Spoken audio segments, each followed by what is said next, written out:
I'm Kat. I'm Hayley. And this is Night Class, a podcast where two teachers unwind, sip wine, and each teach a lesson we can't teach at school. What are we drinking, Hayley? Bud Light seltzers. They're actually pretty good. Yeah. I went to grab White Claws and then I saw the seltzers and I was like, try something new. Like we talked about in last episode, we're still drinking the same ones. I have strawberry though. What flavor do you have? I have a no, it's pineapple. It tastes like mango to me. I don't know. I guess I'm just fooled by colors. But yes, it is pineapple. It tastes good. I thought you just couldn't read it. Because you're looking at the bottle, you're like, no. That's the new safe word. Instead of pineapple, which I feel like people go to, there was like, pineapple is a good safe word. No. Yeah, it's yellow. That's the flavor. Yellow tastes like something to some people. It usually tastes like lemons, but this is more of a golden yellow. Yes, I think banana when I think yellow. Banana. Personally. Yeah. I've never seen a banana seltzer, and I would like to drink it. That's a good thing. I fucking hate banana. You don't like banana? No. I don't, because the banana flavoring isn't actually banana. It doesn't come from bananas. It's not meant to taste like bananas. A, and B, I don't like bananas in real life. Yeah, I don't like bananas in real life, but I fuck with banana flavor. Like circus peanut candies. Because it's not real. Okay, I like so those. Good. Those are banana flavored. Those are banana flavored. They're called banana flavored. You think they don't taste like banana because they're orange and don't look like bananas, but that's your run-of-the-mill banana flavoring. No, I've watched a YouTube video breaking down like different flavors, like artificial flavors, and banana flavoring is not actually supposed to taste like banana. Okay, but banana. circus peanuts are banana flavored. It's the banana flavoring that doesn't taste like bananas. Oh, I thought you were saying that it was banana flavoring. They are flavored like bananas, and you like them, and therefore you like banana flavor. You just don't like the candies that look like they're supposed to taste like banana. We'll check back. I'll have to try them again. We'll circle back. And this episode is significant because it is our 69th episode, and that's funny to us because we're 12. Yeah. Yeah, congrats to us. It's exciting though because we're like a quarter of the way past our first year. So it's like we're chugging away towards our second year. That's crazy. To me, in my mind, we're turning 69 years old. But as I was writing our notes, I was like, no, it's just the 69th episode. It's a milestone, It's a milestone for sure. It is, an indeed. immature milestone. So yes. Happy 69th. I didn't realize we'd reach our 100th episode before we were 2 years old. I did, because math. Well, math is not my specialty. You just teach it. I just teach it. But yeah, this is our 69th episode. It has a theme. Well, maybe just let you guys see if you can figure out the theme as we go through this. Using consex clues. Consex clues. I'm into the puns today. It seems like it. I'm into it. And this should be fun because Alec hired an editor for us. His name is Tim. So hey, Tim. Hey, Tim. What's up? Thank you for editing this. And it's important that Tim starts this week because we're all going out of town. We're going out of town and we're literally going all out on this episode. So, Tim, you're going to get a true taste of what you're getting yourself into when you commit to editing. I need to chug all these Bud Light seltzers and just give Tim the ride of his life. Oh, okay. The 69th ride of his life. Yes, the 69th ride of his life, sponsored by Bud Light Seltzer. I feel like Bud Light is everything that we are against and hate. I don't really know, but just the image of someone who regularly drinks Bud Light, I'm like, they're probably conservative. They're probably pro life. They're probably... I feel like Bud Light Seltzer was me when I was dating conservative hometown guys when I was in high school, but I had these ideas. It's a hybrid. Yes. Okay. That's a really good way to describe it. Before I became educated, Bud Light Seltzer was me. I was the middle ground. Yeah. You were not so extreme yet, but you're I have these ideas, but everyone can be right in their own way. No. Some ideas are wrong. Just like drinking Bud Light is wrong. Yeah. So we're really doing something here. I don't know how to feel about it, but tastes good and it's getting the job done. Yeah. So cheers to our 69th birthday. Cheers, bitch. Yeah, welcome. I don't have anything else. Do you? Yes, I do. We saw the movie Zola last night. How dare you, you stupid bitch. You know what? You were dumb. You should have blown off your plans because I will 100% be going to see it again when you go because it was one of the best movies I can't believe Tommy like invited us and I forgot to respond and tell him I had dinner plans. And Alec told me that we should just go ahead. Well, yeah, now I gave it my you are both stupid bitches. And I just lost my best friend and my boyfriend. You guys can go have a happy life together. That's where you draw the line.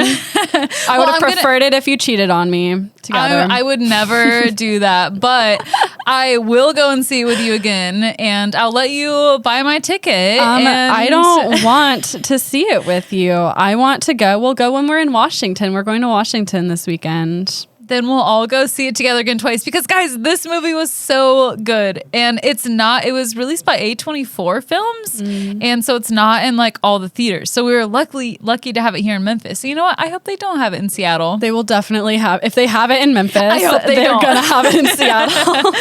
No, you're going to really enjoy it. I'm sorry. I thought that Alec's blessing extended to you, but clearly it didn't. This is the first time I'm hearing about it and I would not have blessed. It is not the first time. You're in that text message. It was the first time I heard that you went and saw it without me. Well, I'm really sorry. Dumb hoe. I'm really sorry, but you're going to really like it. I vetted it for you. I am excited to see it. And yeah, we'll go see it when we're in Washington. We're going to leave for 11 days. Oh my Bye. gosh, so scary. Couldn't come soon enough now that my best friend betrayed me and I never want to see her face again. This movie is about supposed friends. Basically, this girl's Twitter thread that she made back in like 2015 went viral before viral was really a thing. And it's a wild story about taking a hoe trip, basically. Yeah. That's what she refers to it as in the movie. It's a really cool story. I'm sorry that we didn't get to experience it together. But we read the tweets around the same time. That counts for something. I guess. We were with this story before it actually came out as a movie. But it was already signed on to become a movie when we read those tweets, wasn't it? Yeah. But yeah, we were still ahead of the game. Yeah, we were. We were the hipsters or the hepcats. We're the hepcats. We're the hepcats of Zola. That's all I have, though. Well, yeah. Cheers. When this comes out, we'll both be gone. You'll be gone too. I'll be back by the time it comes out. But will? yeah, we're leaving again to go to outside of like Knoxville, Tennessee. You guys are headed to Seattle for a nice long trip. And then we get back and it'll be practically time for school again. Ugh, I can't believe that summer's like halfway over. I know. Makes me want to cry. It's depressing. Okay, well, we read the lies. We sure did. I blew a 0.05 something. And I blew a 0.023. Sucks to suck. Does suck. Little bitch. I am a little bitch. All right, so I didn't plan exactly how to start this, so I'm just going to go right into it. We're talking about sex in ancient Egypt today for my lesson. So ancient Egyptian culture placed a very heavy importance on societal tranquility and harmony. Two best friends would never go to see a movie without each other. Never. So obviously things have changed since then. Men and women were kind of thought of as equals, but at the same time, dominance was definitely placed on the men, especially for sex stuff. So we're going to talk about sex and love and some marriage stuff in ancient Egypt.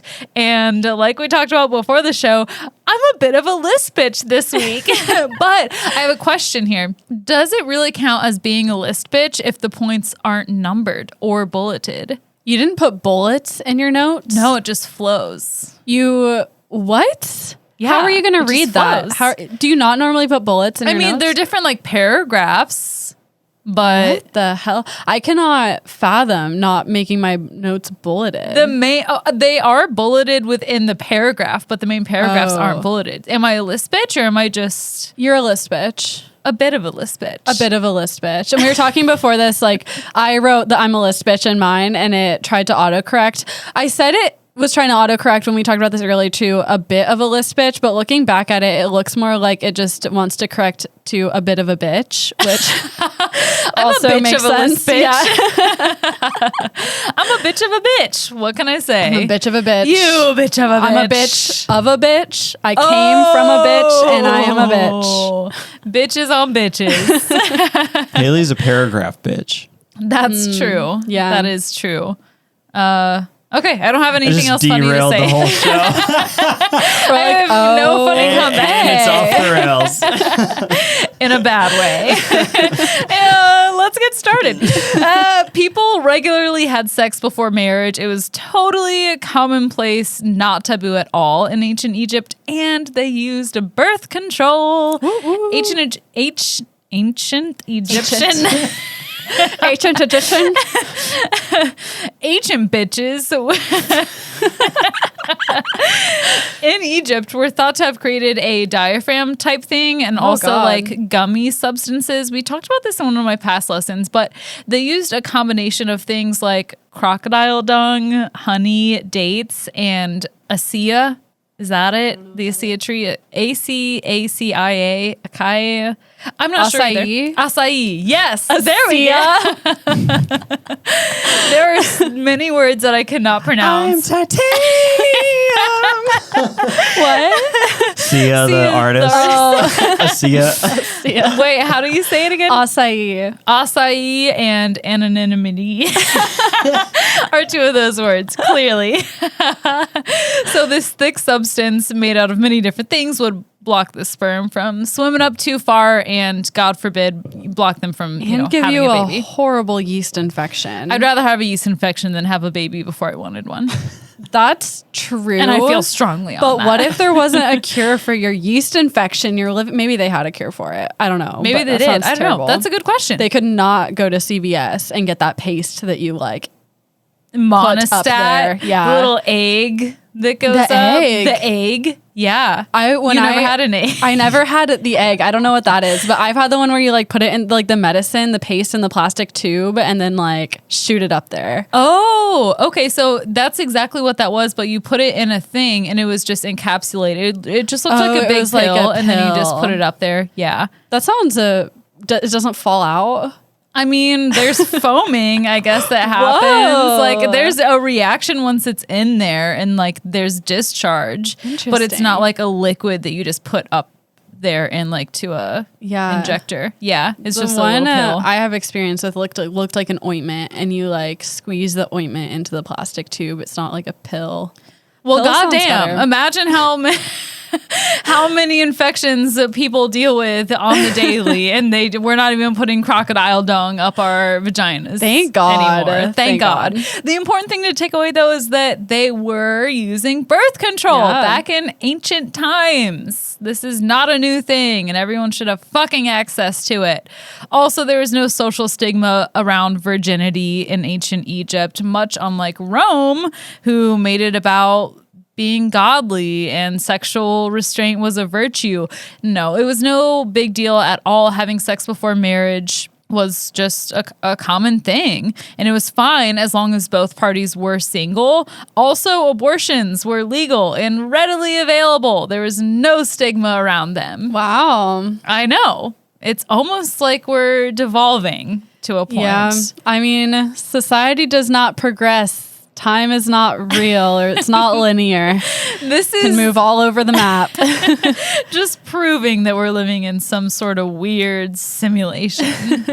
So once you were married, sex was strictly meant for you and your spouse, no one outside.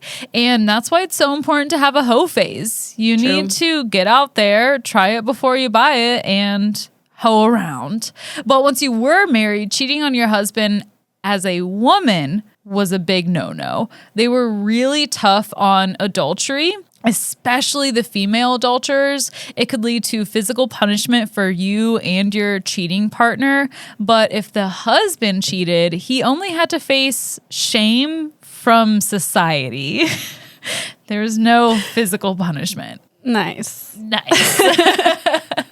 Sounds about right. It's like a sliding scale, but there's so many sliding scales within society where it's like, okay, so now we're still having to fight for our right to have an abortion and have birth control and all of that. But at the same time, like, oh, they only shamed men. No one's perfect. The patriarchy is very real. Yeah. And if a man, trigger warning for sexual assault here, if a man raped a woman, he could face emasculation, death, or exile. So that was good. They treated that very seriously. And divorce was pretty common in ancient Rome. It was pretty easy to do too. If someone wanted a divorce, they got it. They would just... Ancient Rome or Egypt? Ancient Egypt. Okay. Yes. Not Rome. Yes, in ancient Egypt. They would just split up the possessions, and women were also allowed to keep anything that they had entered the marriage with. And alimony was not uncommon either for men to pay, even if they had no children. So enough about marriage. Let's talk about sex. I feel like when people think of ancient Egypt, they might think of incest sometimes because it was so really prevalent. In the noble kingdoms. Oh, yeah. Yeah. I feel like when I think of nobles in general, no matter where they are, I think of incest. Yeah, typically. That's a really good point. Yeah, you got to keep it in the bloodline. And incest wasn't uncommon, of course, with like noble people, but it wasn't really common in the general population. But there's just, something about being a king or a queen or prince or princess about getting it on with your family. They love it. They fucking love it. That is their king. And I don't know. Lock eyes with their cousin and it's on. Did you have a hot cousin?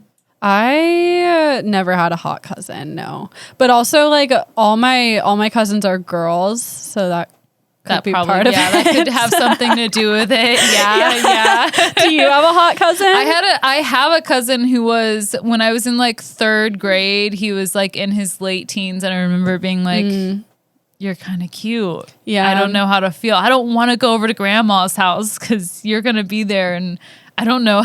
Oh, wow. It ran deep. You were avoiding him. Not that deep, but I remember specifically one day being like, oh my gosh, I'm going to see this cousin there. And I know that I think he's cute, and that's weird. You got to put on your lip smackers today. Yeah, I do. Bubblegum flavor, bitch. My lip gloss from Claire's.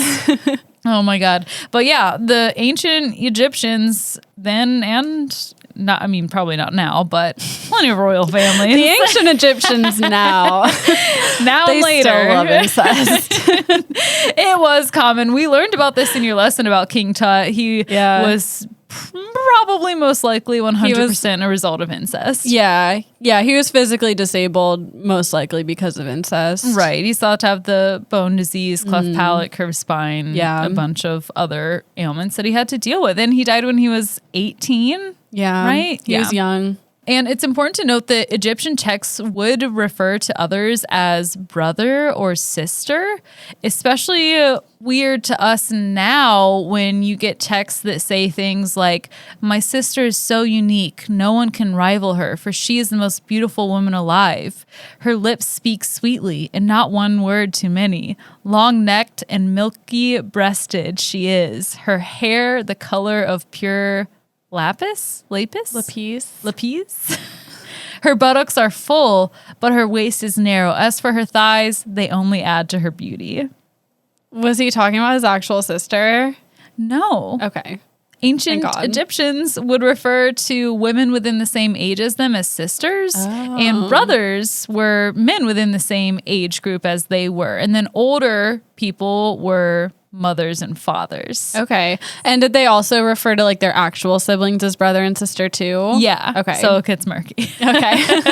Yeah, but texts like that get misinterpreted, and that was from the Chester Beatty Papyrus.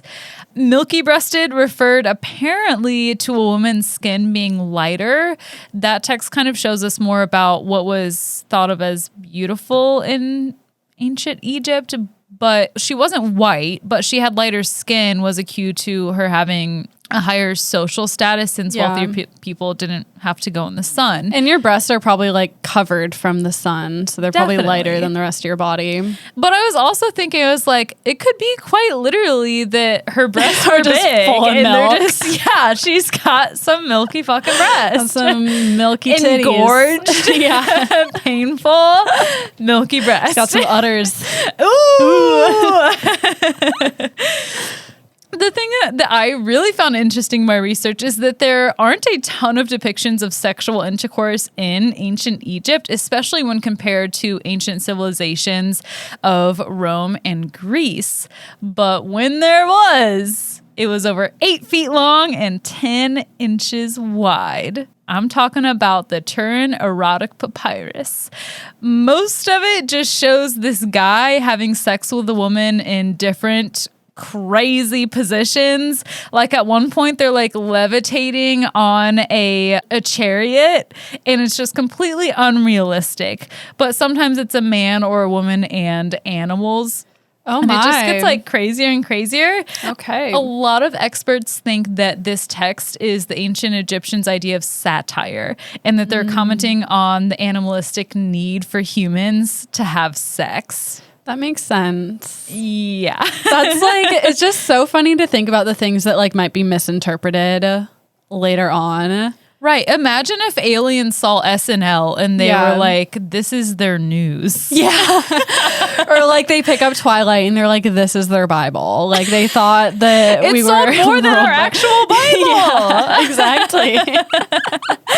Yes. They're like, God is a milky-breasted vampire. I wish I would believe in God if that were true. Yeah. That's all they had to say. Oh my God. If Edward Cullen were God, I'm in. Is Edward Cullen God? Maybe metaphorically in the books. I don't see him. Or maybe, I don't know. He talks to me. I can feel his presence. He's as real as the wind. That was an argument somebody had against my argument of not believing in like a specific religion. They were like, well, what about the wind? You can feel it, but you can't see it. It has its effect in the world, but you can't see it or touch it or hold it. Literally what? The wind is literally matter. Yeah. That person was intelligent. I'm trying to remember who it even was, but I know for sure. Call them out. We had plenty of conversations where it was like, just no, there's no way. I understand Yeah. that like you think God made you had to create disciples, but I don't know who you Yeah. are, but I'm not the one. I believe in things that like you can't prove or see, but like I recognize that you can't prove or see them. So if someone disagrees with me, I'm like, that's fair, you know? And I'm not trying to put a name on it, and I'm Yeah. not trying to force other people, and I'm not trying to convince people who are already happy in their religion or spirituality to Right. come to my side. So anyway, moving on. Other people think that this text was simply pornographic and used as porn. In one part of it, you can see a woman sitting on a vase, a big vase, who seems to be pleasuring herself. So speaking of pleasuring yourself, masturbation is the answer to the beginning of mankind in ancient Egypt. Egypt's first god, Adam, rose from nothing, and he created himself before then creating the rest of the world. The first step in creating the rest of the world for him is masturbating. Once he reached maximum pleasure, Adam spat out 2 other gods, Shu and Tefnu, who then created more gods and goddesses and humans together. And they came out of his dick. They came out of his mouth, actually, Oh. after he masturbated. Maybe it was that clarity that men talk about. Post-nut clarity. Yeah. Or maybe back then you just came out of your mouth. Who knows? There's no way to know. That would be disgusting. That, I mean, if it was the norm, then that would just be you what just it is. come out of your mouth. What if you made that noise that Georgia makes when you came? That would be nasty. Don't bring Georgia into this. Okay. Yeah. Georgia, the dog, literally in heat. She's not in heat anymore. She was. She's a good for girl. a long time. She's trying to She's have a hot girl virgin. summer. Virginity isn't real. Anyway. It is for dogs when they're in heat. She's not pregnant. Right. When you're the owner of a dog virginity and preserving it, I guess, is a very real thing. Modest is hottest. I will lay my life on the line to preserve Georgia's virginity. Yeah, we don't need puppies in this house. No pups in this house. No pups in this house. All right, anyway, masturbation, especially for men, became a critical part of this tale in existence. It took on a godly level of importance, so much so that some pharaohs ceremoniously masturbated into the Nile River. So that's good. Nice.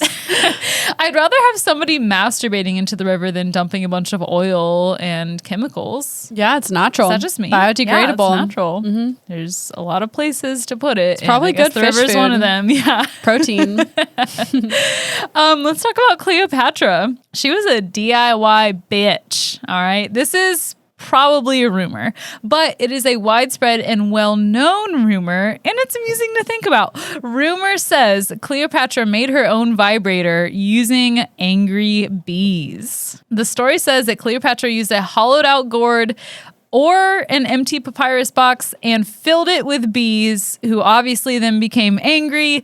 And the thought is that in their fit of rage, the bees would vibrate the container enough to make it pleasurable for her to use as a vibrator. I mean, you gotta do what you gotta do. I feel like if anyone's going to make the first vibrator, it's going to be Cleopatra. Yeah.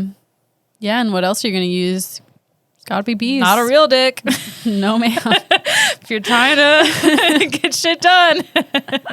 Just kidding. Just kidding. You just have to have good conversations with your partner. Okay. Sorry, Tim. I love that it's like, I wouldn't want real dick. I'd much prefer the bees. No, that's not Truth true. hurts. Like, man, this is hard to hear. Cleopatra is a tricky bitch. It seems like she knows what she wants. And sometimes it's you bees. it's angry bees. Maybe she's both. Maybe she started with a papyrus container and then she moved on to the gourd because it was a better shape. I imagine the bees could sting through the papyrus. Right. So the gourd was I think probably a not much the better gourd. option. Yeah. But also it's like, get a stone, girl. It's the all in the flick of the wrist. How are you going to put bees in this? What are you talking about? Get a stone. I'm not talking about putting a bees in the stone. I'm talking about just... You're going to like a stone dildo? Yeah. The first Okay. dildo was made of stone. Okay, sure. But a vibrator is not the same as a dildo. I know, but I'd rather just use a dildo than a bee vibrator. Okay. Agree to disagree.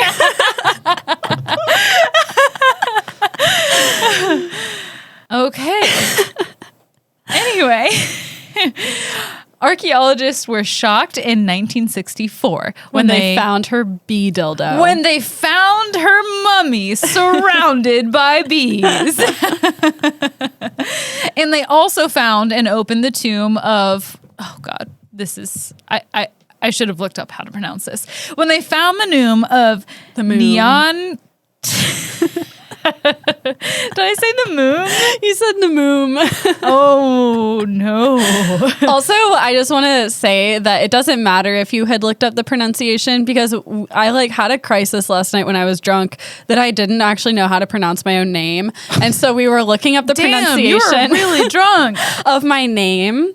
And it was wrong on everything, and every pronunciation said it different.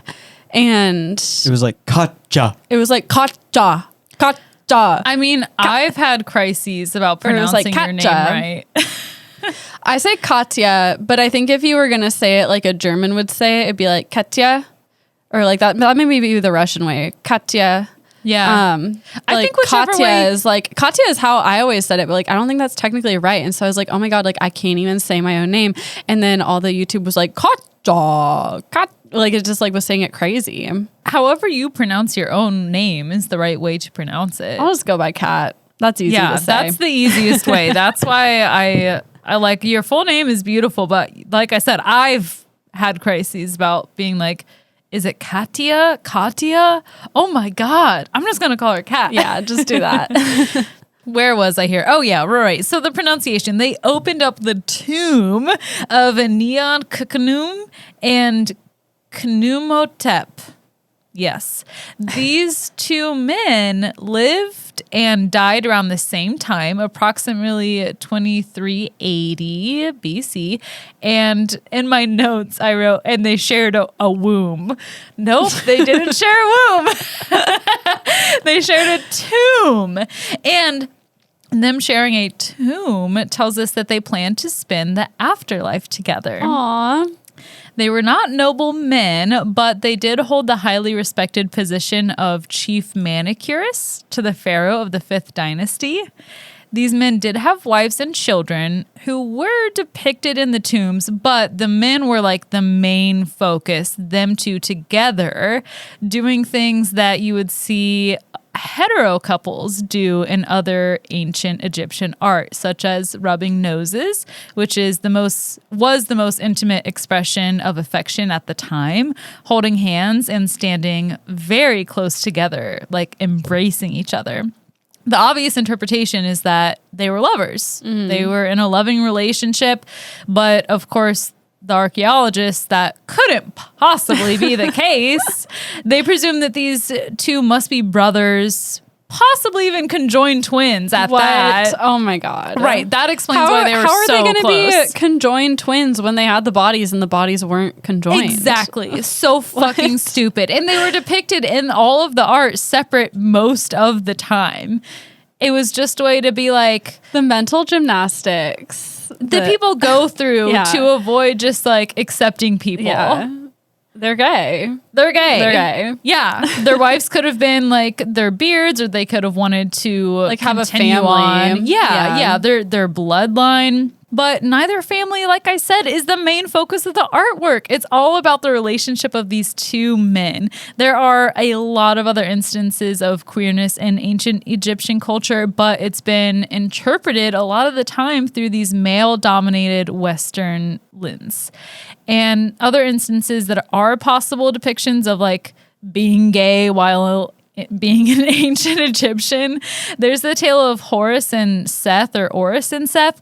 These two were fighting for the throne, and Seth tried to seduce Horus, his nephew, and Horus somehow catches Seth's semen, and he takes it to his mother, who then puts it on this lettuce and feeds it to Seth, and then that apparently means that like Horus won. What? This is a myth. Like it's a. I know, they were like gods. What an imagination. It's crazy. There's a lot more. That is like the super summarized version of it. And I just picked 2 extra examples. Some historians believe that they were other queer, gay relationships between other nobles and dynasties, but a lot of the details will and do remain missing. So just goes to show people have been gay and are going to be gay. If you needed proof. Yeah, if you needed proof. Catching one's cum and putting it on lettuce. That's what the gays do. It's what they do, right? It's well known. The diet. The first known documentation of oral sex is in Egyptian mythology. So the same god, Seth, we talked about before, he killed his brother, Osiris. He kills Osiris and hacks him into a bunch of tiny pieces. And then their sister, Isis, puts him back together again. But then the only part that's missing is his penis. Oh, no. Right. What if he never had a penis? What if he never had a penis? Oh, yeah, maybe he never had one. God is a woman. Oh, shit. Well, nonetheless, she makes him a new penis out of clay, nice. Puts it on him, and then blows into it. And fills it with angry bees. And it brings him back to life.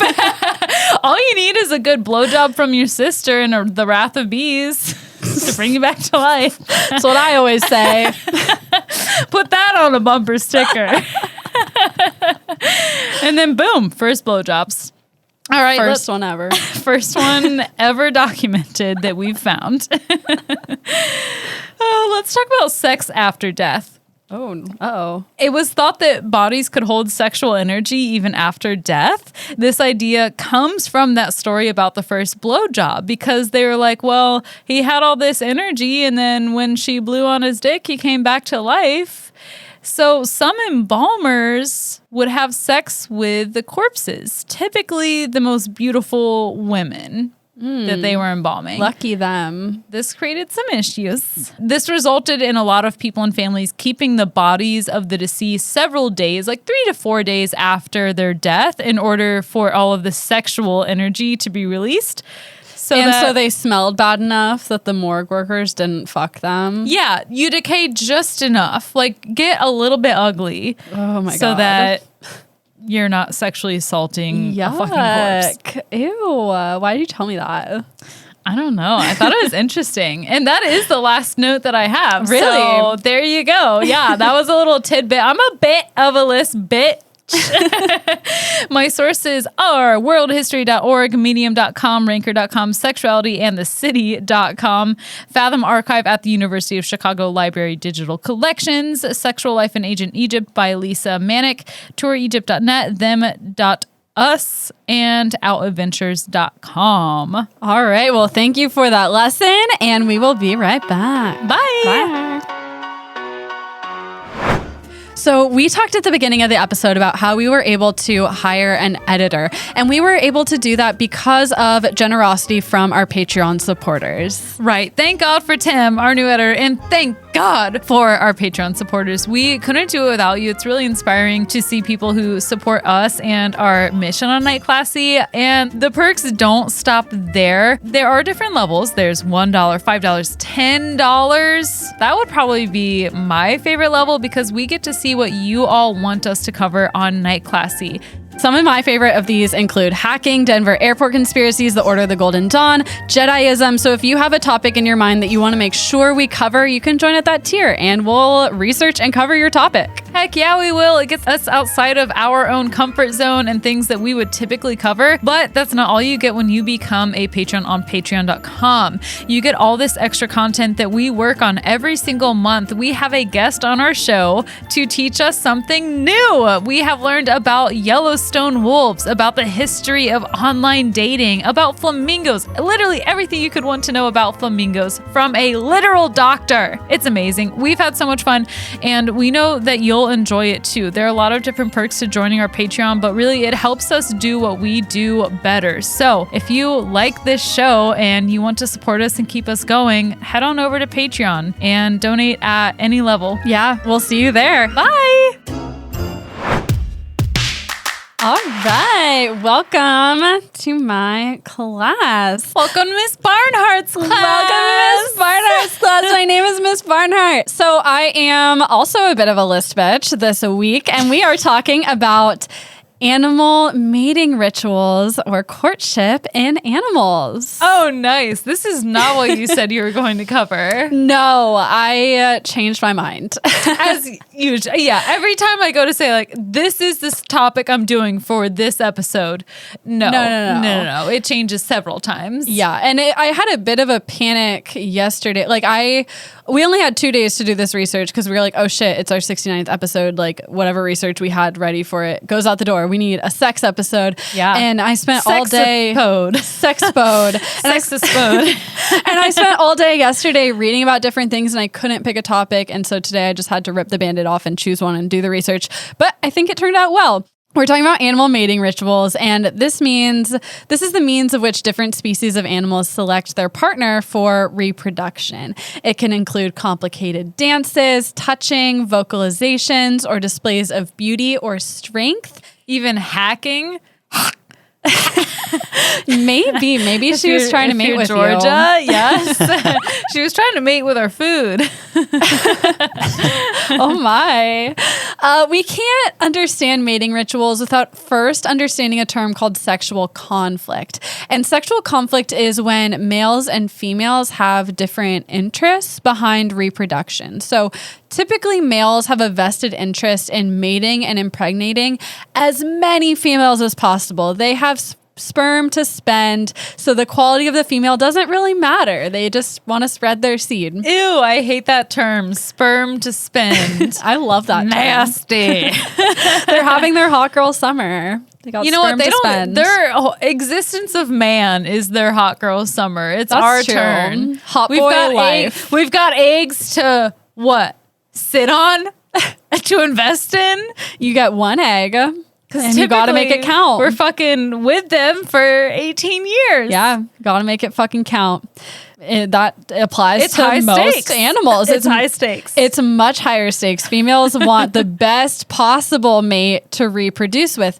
They don't produce as many eggs as males produce sperm. And so they are much choosier in picking a mate. They also, like you said, they're stuck with them for 18 years. So they have a higher investment in the offspring. They're typically the ones to carry and or care for that offspring. So they really need to choose a male with good genes, which makes the offspring have a higher chance of surviving. And they're also looking for traits in a male that might make them a better co-parent and make them a better provider for their offspring if they're a type of animal that sticks around. Every time someone says something about having good genes, I just picture someone like looking really good in like literal jeans. Gap jeans. Like their butt is just like so perfect. Like those are good jeans. Whoever looks good in some good jeans. Gap jeans. Those are the good jeans. Gap jeans are the one. I'd mate with the Gap. Me too. Not Old Navy though. No. Not Old Navy. Not the same. No. Get away from me. Give me the Gap. Give me the Gap.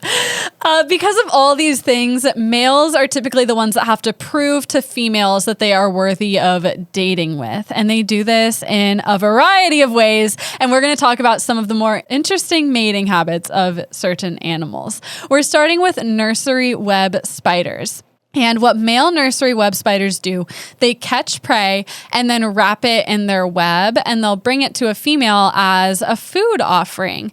If she accepts it, she will unwrap it and eat it. And in the time she takes to do that, he will mate with her. Oh my gosh. That's like almost date rape. A lot of this is, but we have to remember these are animals. We need to not project too much of our human values on animals. It's not right. Where does it end, Kat? Where? You just go out and kill all male spiders. Put them in spider jail. Yeah. But first I make sure I get all of their sperm so that the females can just... No, you'll have a spider sperm bank. Yeah. So the SSB. But I think by eating the meal, she's like, she knows he's going to mate with her. Like this is the trade. But okay. Yes. Yeah. If a guy brought me food, that pretty much would probably seal the deal. Yeah. And she can but if he's doing it while she's eating, that's the issue. Yeah, let her enjoy her meal. Yeah, let her eat. Like let her chow down before you chow down. Okay, if you know what I mean. So they have this arrangement, but men are fucking shady. They're so fucking shady. No shit. Sometimes he'll eat the food himself and bring her a wrapped up empty husk, and her like unwrapping it and like seeing if there's anything to eat is long enough for him to mate with her. Okay, the fact that you knew this about him and then you shat on me for calling them out for being shitty. That's not fair. There's so many shitty males in this lesson. You want to know? Men? Yes, all men across the animal kingdom. You want to know what else he'll do? No. Yes, you do. I don't want to know. He'll take a little piece of twig or a pebble and wrap it up, and it's not even edible, and he tricks her. He gives her the wrapped up stick and then hopes that that'll buy him enough time that he can mate with her before she figures out she can't eat it. I can just see some incel out there being like, this is what females do when they wear makeup. They make themselves look different. They fool us to making them be more attractive. It's the same as the nursery spider. You know, we all have mating rituals, and sometimes they're shady. That's just how it is. I ain't saying she's a gold digger, but she's not messing with any spiders that aren't giving her anything. Well, she might be messing with some spiders giving her twigs. Hey, she might be. And by the time the custom goes that he's already boning her, by the time she's eating and she sees it's a twig, that's wrong. Listen, it takes energy to create eggs and lay them. So he's bringing her that energy in the form of food that it's going to take for her to lay those eggs. Not if he's bringing her twigs. Not if he's bringing her twigs. My personality would change if somebody brought me twigs. Like, I would burn a house down. You'd have a lot of kindling. Exactly. I'm set up perfectly to go homicidal. Okay, well, no one bring Hayley Nobody a twig. bring me twigs. If you're telling me you're going to bring me Olive Garden, don't bring me twigs. That's all I'm saying. Breadsticks only. Okay, next. Thank you, next. Bluegills. This is a fish. And in fish, there are typically two categories of male breeding behavior in any given species. So you have the territorial males and the sneaker males. All fish. Yes, all fish. Territorial or sneaker, both are no's for me. Both bad. So, BB. All right, listen. I'm sorry. Listen. I'm not sorry. So territorial males are typically like the bigger, stronger fish. And so they're capable of guarding. A female will lay their eggs and they'll go like help them guard the eggs and they'll guard them from other males. And then they'll be able to be the ones to fertilize them and not let any other males get them. Whereas sneaker males they're a little smaller. You know their strengths and weaknesses. They're not able to guard, but they're able to sneak. And they'll see the female lay her eggs and they'll sneak, fertilize them, and then swim away. They sure will. They're sneaky. They sure will. But bluegills have a third type called a mimic. And mimics are able to look and act like female fish. And what they'll do is there's a territorial male guarding the eggs, and the mimic dressed in drag will come over, and he thinks it's another female to mate with. So he lets them in. They fertilize the eggs and run away. Hell yeah. Okay, I'm for the mimic. Okay, I like that. Okay. I like that. If you're gonna be a trickster, you might as well trick the other dickhead. Yeah, trick the male. Trick the one on steroids. As long as her eggs are getting fertilized, that's fine. Yeah, that's the goal. Next, we have sea slugs. Individual sea slugs have both a male and female reproductive system. They can both carry and fertilize eggs. And, you want to be the one doing the fertilizing because it takes more of your bodily energy to lay the eggs. So they fight over who gets to do the fertilizing. And they do this by doing what is beating called the shit out of each other. Penis fencing. I have a quote from a scientist. They appear as though they are trying to stab each other without being stabbed with their penises, because the sperm can be injected anywhere in the body of the sea slug to fertilize the egg. So they are literally trying to stab each other with their penis. Oh my God. Can you imagine if humans could get pregnant that way? That would be terrifying. Anyway. Yes. Thank God I'm not a sea slug. And every day I thank God I'm not a sea slug. Every day I wake up and thank God. Thank you, God. I just want to be a normal slug. I want to be a banana slug. I don't even know what that is. They're yellow. What are my options? I'm going to be a slug. Banana slug is the only slug I know. And sea slug. Sea and slug, snail. Banana slug, snail slug. Snail slug. And then like your typical run-of-the-mill brown slug. Sluggy slug. Sluggy slug. I'd rather be a brown slug. Seems like higher rates of survival. How? Because you blend in. Okay. You got a fucking banana slug out there. That's true. Surrounded by brown shit. Whose idea was it to make them yellow? Most things are brown in this world. Like, yellow, though, probably means that they're poisonous to some species. Oh, maybe. I don't know. I'm not a slug expert. Don't fuck with me signal. You would be a banana slug. You would be. I like to think I'm a banana slug. Yeah. If I had to choose a slug. I want to be a throat slug. Wow. Okay. So this mating ritual typically lasts just about 5 minutes before completion. We have New Mexican whiptail lizards, and they don't mate because the entire species is female. For genetic diversity, they have double the chromosomes that other lizard species have, and they lay their eggs without any kind of fertilization. And even though they don't have a need for sexual reproduction, they still have sex together. Just it's like lesbian lizard sex. And the ones... Yeah. Yeah. Yeah. Yes, thank you. I'm glad they have your permission. And the ones that actually do engage in this simulated sex have more babies, even though they're not like doing the fertilizing. Just something about this sexual act like increases their fertility. I just love that they still have sex for fun. Yeah. I love that for them. It's just for fun. Because sex is fun. Even lizards get it. So Yeah. just remember, everybody, virginity isn't real. You have nothing to lose. You can have sex for fun just like a lizard. Good night. Yeah. A lizard, a slug, humans also do it. Plenty of They do. multiple other species that I'm not going to list off. I know the species. I'm not going to list it off though. I don't have anything to prove. I believe you. We have Bauer Birds, and Bauer Birds look for males who have the ability to decorate. They want an interior designer bird. Yes. And so male bower birds prove their worth by building something called nuptial bowers, which is a tower of sticks, and they decorate their tower with only blue objects. And it's kind of hard to find blue objects in nature. They'll take anything blue. This means sometimes they'll go destroy each other's nuptial bowers and take the blue things from each other. Take a robin's egg. Yeah, they'll take flowers, robin's eggs, garbage that they find, just anything blue. I wonder how many colors they see.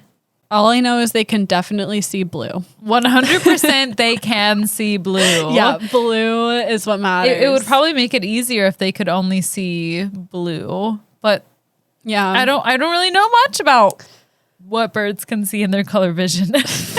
Me either. I'm glad we cleared that up. I have questions. That's all I'm saying. And I'm assuming if dogs are colorblind, then other species can't see all the colors. Yeah, things have different eyes. We know this to be true. I'm just saying words. Anyway. Next, so once they build these towers, the females walk around and inspect the towers. And when they find one they like, they're like, I like this one. And then the male has to do a dance for her. And if the dance is good enough, then she'll mate with him. Oh my God. In my mind, I'm just imagining two birds in a blue nest and Baby Boy by Beyonce starts playing and he starts breaking it down. And she's like, I picture, do you remember that song? It's like, I'm blue, I'm a dirty, I picture that one. That's better. Researchers had a similar question to you. I think, like, what can they see? And what they would do, they had these experiments where they placed red objects in the nuptial bowers, and they found that females would choose the males who were smart enough to remove the red objects. So maybe they're looking for, like, intelligence. Like, okay, he can identify the color blue. That makes him a good mate. Yeah, or maybe they just prefer blue. Yeah, that too. And less red in the blue is better. Maybe it's like that. Maybe we're projecting a little bit. Yeah, giving the birds a little too much credit. Yeah, it is hard to tell. My senior thesis was on animal cognition. Wow. And yeah, I know. What animal? We studied all types of animals. My thesis was on cats, actually. Before I was like a cat lover and cat mom. It was about like following the lasers and stuff like that. That's if they cool. would recognize if it was gone or not when it was behind a box. Like basically object permanence. They don't have that. I can say for a fact. Yeah. But yeah, I only picked it because it was the only online course available and I was working full time. Well, sounds like a good course. It was good. Yeah. It was good. Yes. Sorry. No, I'm sorry. I'm blue. I'm blue. I have a random bird sex fact. I didn't know that birds don't have penises. Only 3% of male birds have, only like 3% of like species of birds, the males have penises. I almost spilled my White Claw all over the place. And so ducks and ostriches have penises, but most birds, male and female, just have an opening called the cloaca. And cloaca, thank you. And they do like everything through this hole, like sex, fertilization, waste elimination. Eating. Not that, not eating, not breathing. So you're right, not everything. And when they mate, their cloacas swell, and they just touch them together. And fertilization happens in just seconds. And that's how I thought sex happened when I was a kid. I thought you just like touched your organs together. It is. I remember you saying that. Yeah. I've never thought about birds having sex because I knew about ducks and their weird spiral penises, but I just thought that's how birds were. Yeah, that's what I thought too. I was interested to find that out. Cool. Clownfish are all born male and they live together in groups. But in these groups, there's only one breeding pair, the largest male and the largest female. And if the female dies, the next largest male in the group will change sex to become the new breeding female. Level up. Level up. And I think we've talked about this before, like how if Finding Nemo were accurate, Nemo would have become a female and mated with his dad. Yeah, totally different. And the anonymity. The Argonaut octopus, the males have a special arm called a hectocotylus, which they use to transfer sperm into the female. And when they do this, the arm breaks off and they swim away. And in 2012, a woman in South Korea was eating a partially boiled squid.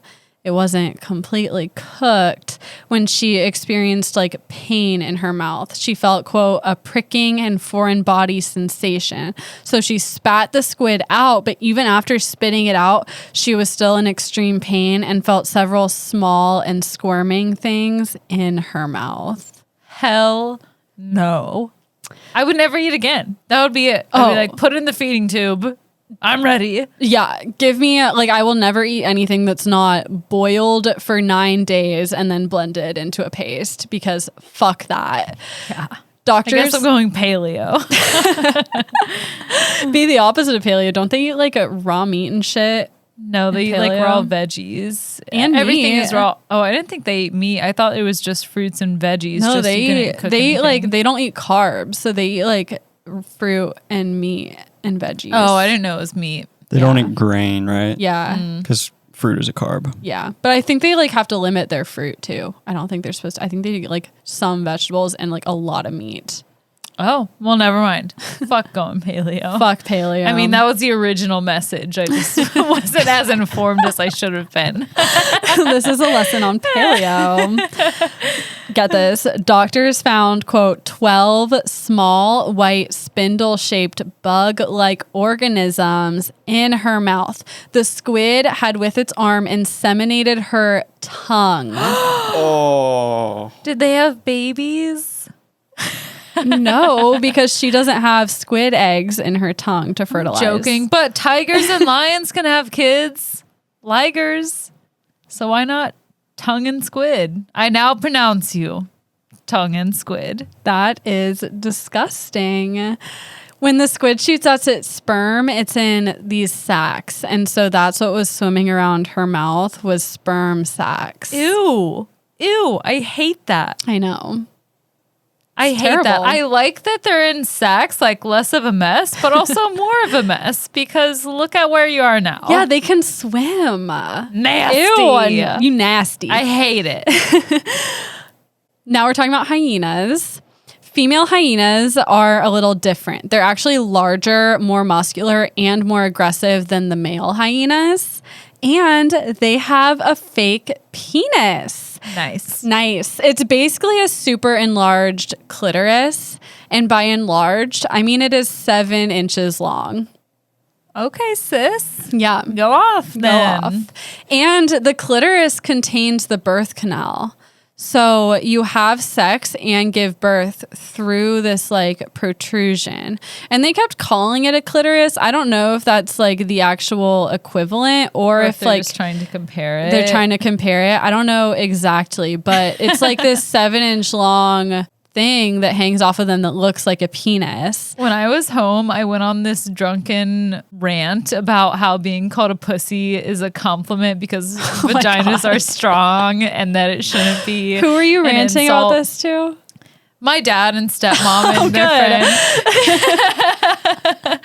There was just like some gossip about the language that someone they knew used. And I was like, there's nothing wrong with calling someone a pussy because it's a compliment because pussies do a lot of shit every month and they give birth to kids and they do all this stuff and Pussy power. pussy power. It's one of those like, ma'am, this is a McDonald's. Yeah. Excuse me, bitch. Ma'am, we're just trying to drink wine and eat our Alfredo. Yeah, they were like, you have a good point. Let's move on. Okay, thank you, Hayley. Thank you, Hayley. You went to college and became a fucking liberal. So, okay, we understand. It's hard for the male to mate with the female because they have to fit their dick up her fake dick. Does it get like firm at all? So it's not like no, it doesn't. I don't think it like gets an erection. So like they have to just line it up perfectly. And this takes months of practice.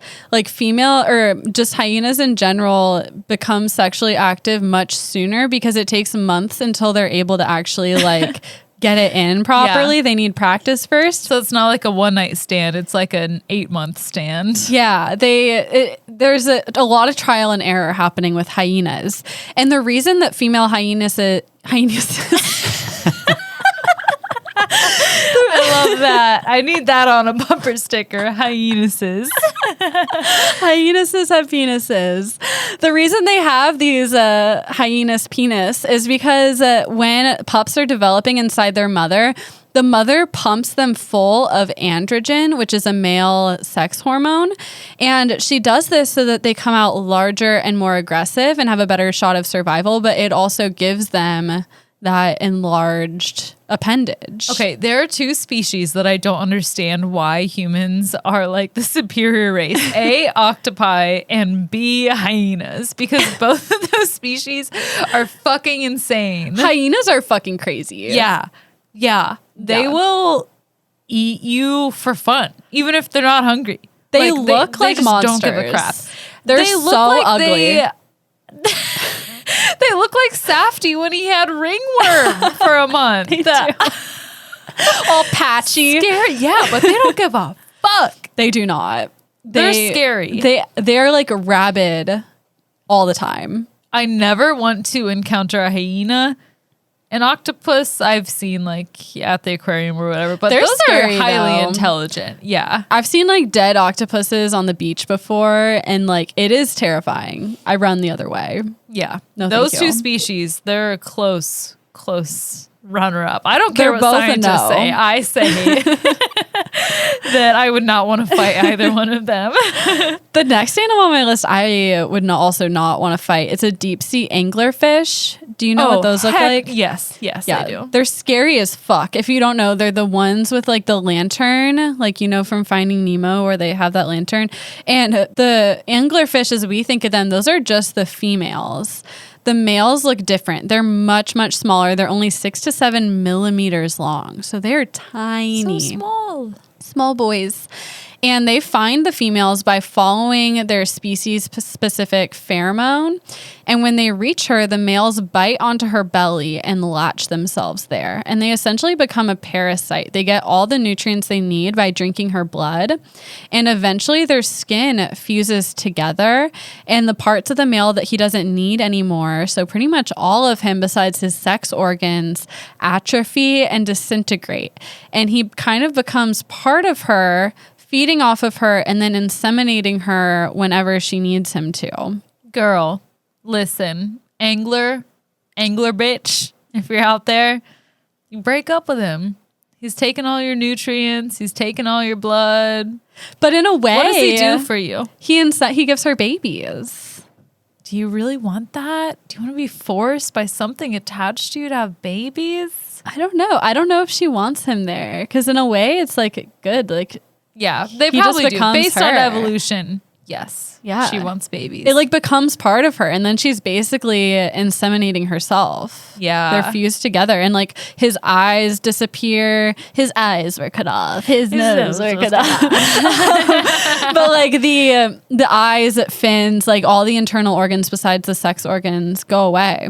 And then it's like just his balls. Imagine just him being in elementary school and the teacher's like, one day you're going to turn into this. And she smacks the board and it's a female anglerfish and he's like, badass. And then in high school they have like the sex talk and he learns about how and he's like, oh my God. Oh no. They need to create a film about that because that would be a very good story. Terrifying cartoon. It's like a horror film for children.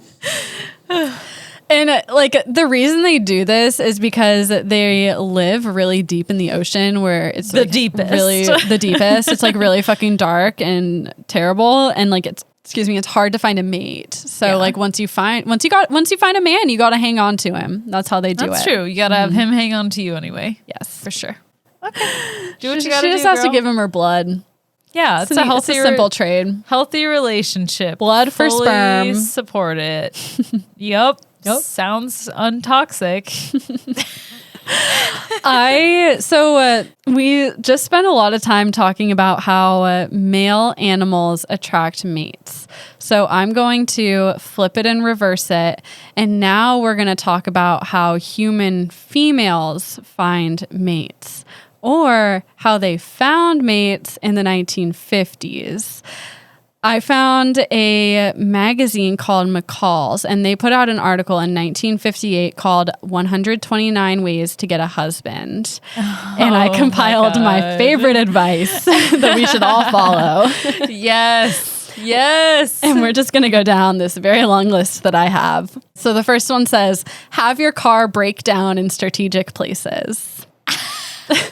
That works. I'm sure it does. That's actually solid advice. Yeah, that's solid advice. Accidentally call him. Yeah, send a text that accidentally was gibberish. It's a butt was not text. for him. Oh, Yeah, yeah. I've done that before. It works. This advice holds up.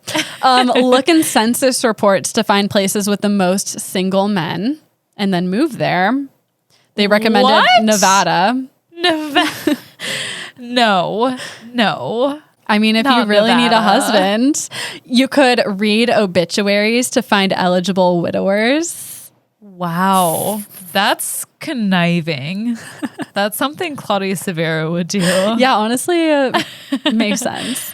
You could be friendly to ugly men because handsome is as handsome does. Wait, what? Handsome is as handsome does. I think that means like ugly men could be good partners and you'll find them handsome. Oh, like, I thought in I time. thought it meant like if you're an ugly girl, you need to talk to ugly Oh, men. maybe that's what it means. Anyway, you should be friendly to ugly men. You should be friendly to people generally, unless they are asses. Just ugly men. But also don't be nice.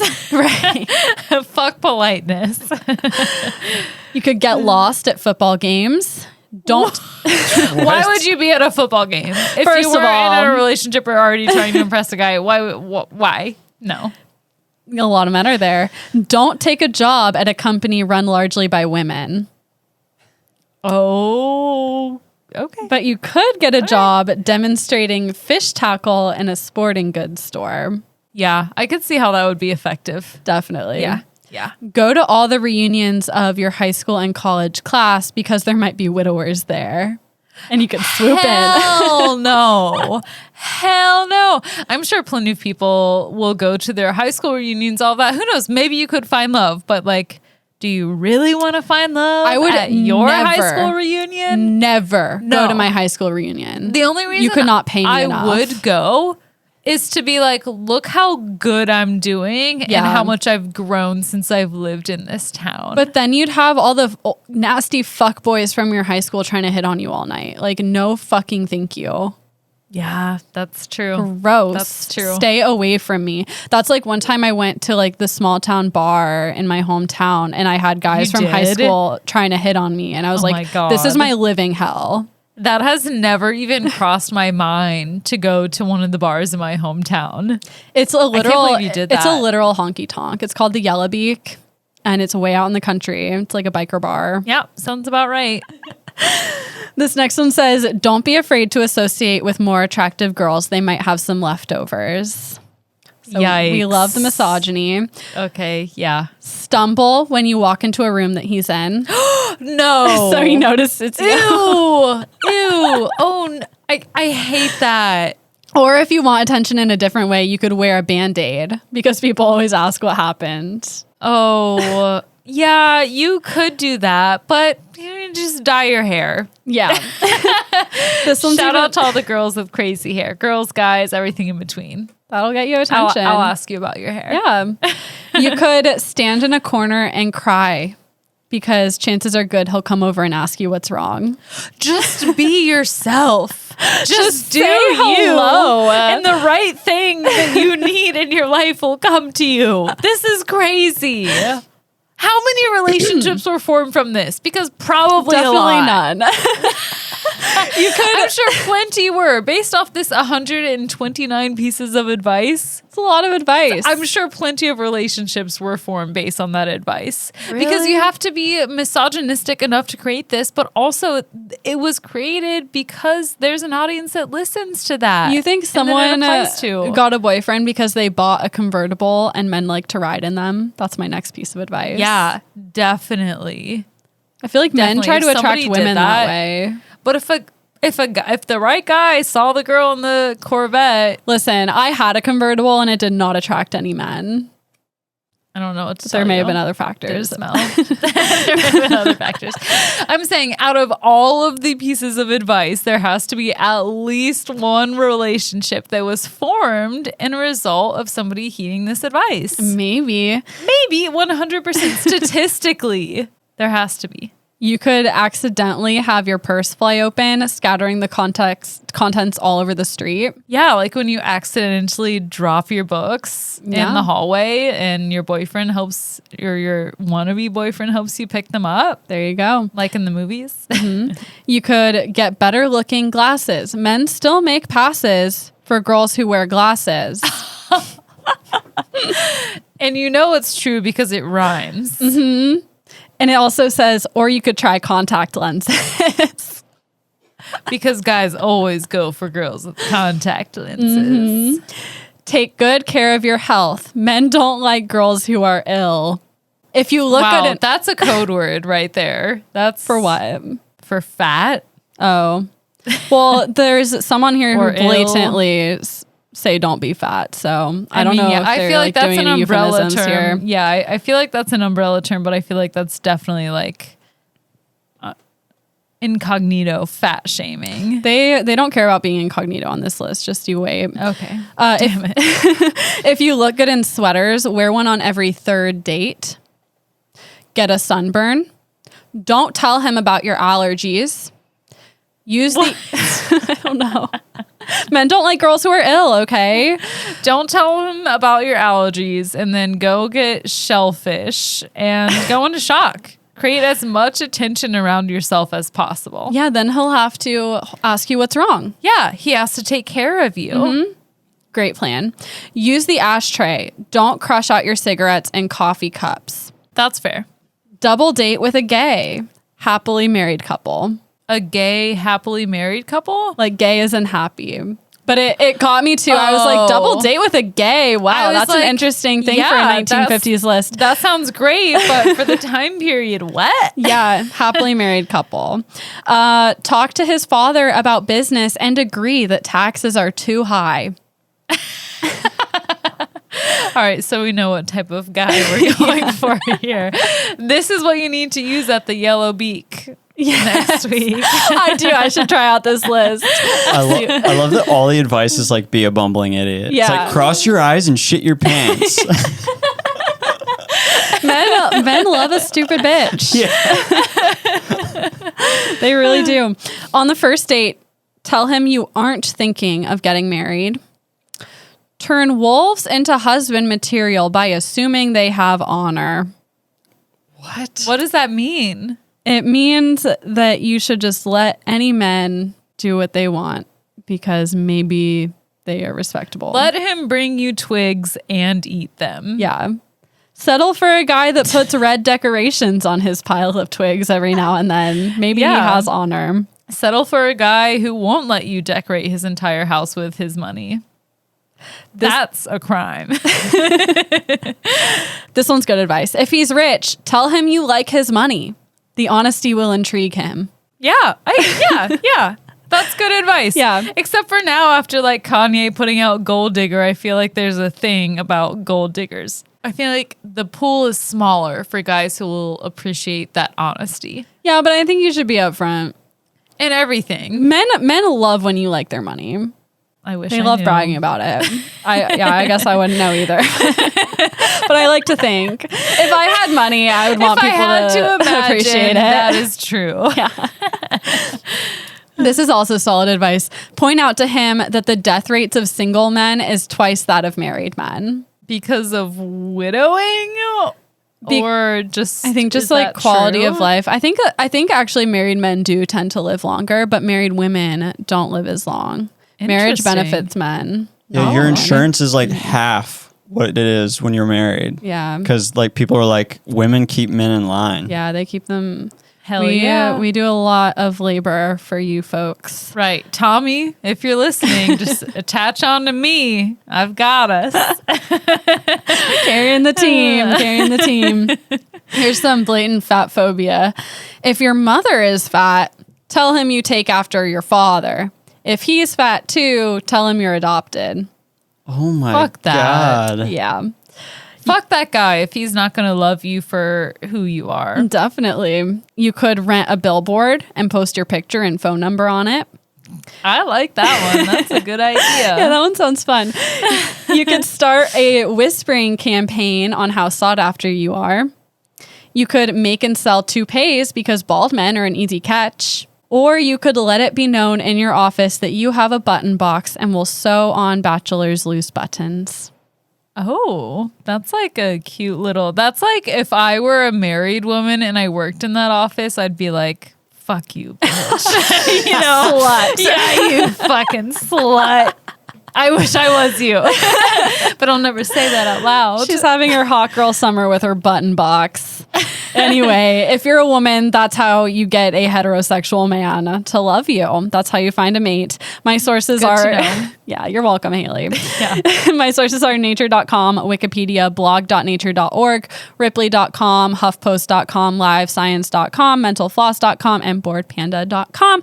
That was my lesson. I hope you all enjoyed our 69th episode. If you haven't gotten the theme by now, then You never will. you never will. You never will. This is true. Thank you guys so much for listening. We made it to 69. Hallelujah. If you enjoy this podcast, please rate, review, and subscribe on Apple Podcasts. Tell a friend about us. Follow us on social media. Consider donating to Patreon. And most importantly, just continue listening. We love you. Thank you. And 3, 2, 1. Class dismissed.